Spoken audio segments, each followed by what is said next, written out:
ही नहीं है तो आरक्षण में क्यों बात कर रहे हैं? सर इधर थोड़ा इधर जनता दल के प्रदेश अध्यक्ष का कहना है कि आरक्षण तो मिलता आया है, मिलता रहेगा। आरक्षण खत्म करने के बाद कोई उम्मीद होना नौकरी की आजमाइश होगी। अभी आप 3 दिन पहले देश के गृह मंत्री जी बिहार आए थे, झंझारपुर में आए थे।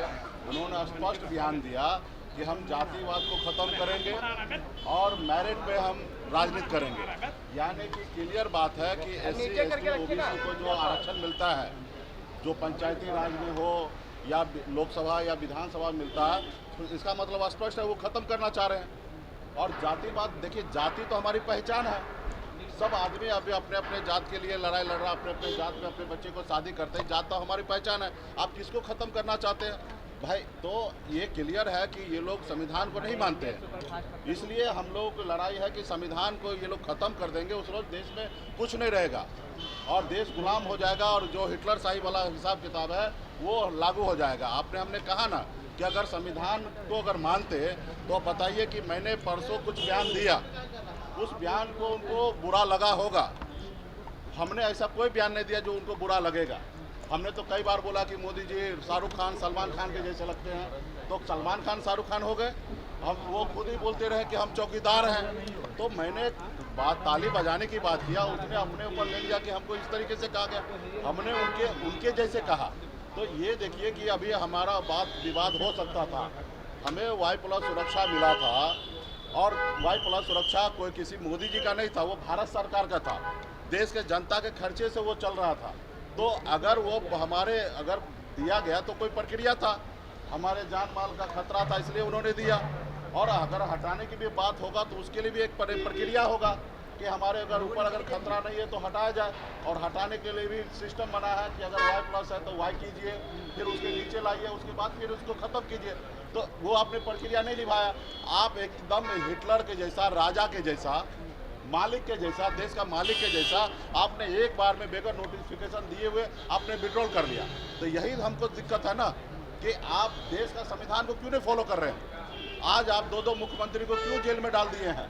क्यों आपने जनता का वोट दिया हुआ विधायक को, सांसद को आप क्यों अपने पैसा के दम पर खरीद ले रहे हैं?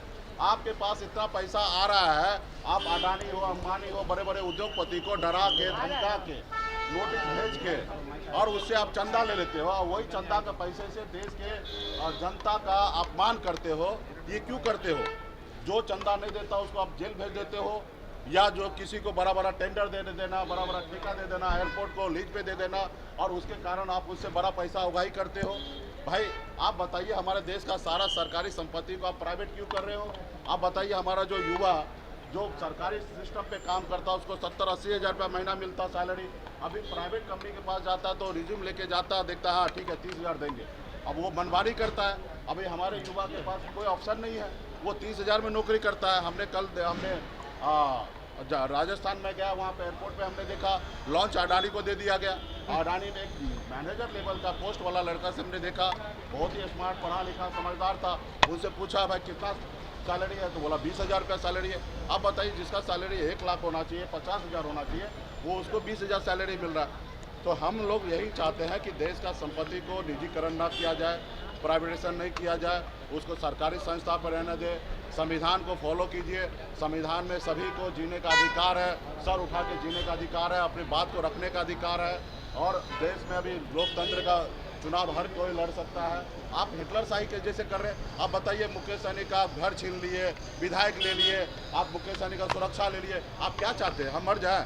हम अपने जात के अधिकार की लड़ाई लड़ रहे हैं तो हम कोई गुनाह कर रहे हैं? आप पिछले 10 साल से आप देख रहे हैं कि हम कितना मेहनत कर रहे हैं अपने लोगों के लिए। तो ये सारे चीज़ें हैं। आप बताइए, आप आके झूठ बोल के चले जाते हैं कि हमारा मंडल आयोग का जो सिफारिश था वो लागू नहीं किया कांग्रेस।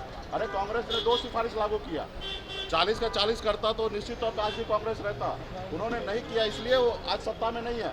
लेकिन आप भी लंबे समय से, स्वर्गीय अटल बिहारी वाजपेयी जी ने 7 साल सत्ता में रहा, आप 10 साल से हैं, 17 साल हो गया, 93 से लेकर अभी 31 साल में 17 साल आपके पास समय मिला है। आपने बाकी सिफारिश को क्यों नहीं लागू किया?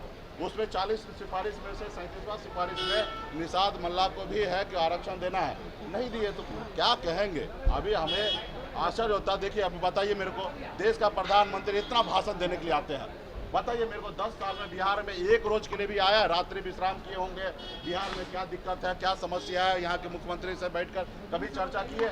अगर भारत के प्रधानमंत्री जी बिहार के लोगों से अगर हितैषी होता तो बिहार में आते, रुकते एक रात, यहाँ के लोग के बारे में बात करते। 40 में से 39 सीट उनको जिता के दिया, एक बार भी बिहार के बारे में सोचे?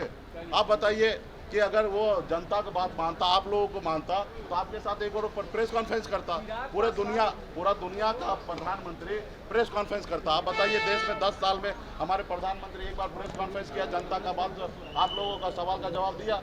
हम देखिए आज सुबह शाम आते हैं, आप जो पूछते हैं हम उसका जवाब देते हैं। तो इसलिए प्रधानमंत्री जी को ये सारा चीज बीजेपी ये कह रही है, बीजेपी ये कह रही है कि आप लोग -0 में इस बार जाएंगे। वो देखिए, हम लोग जनता को मालिक मानते हैं और वो लोग ईवीएम को मालिक मानते हैं, उसके पास पैसा उसको मालिक मानते हैं।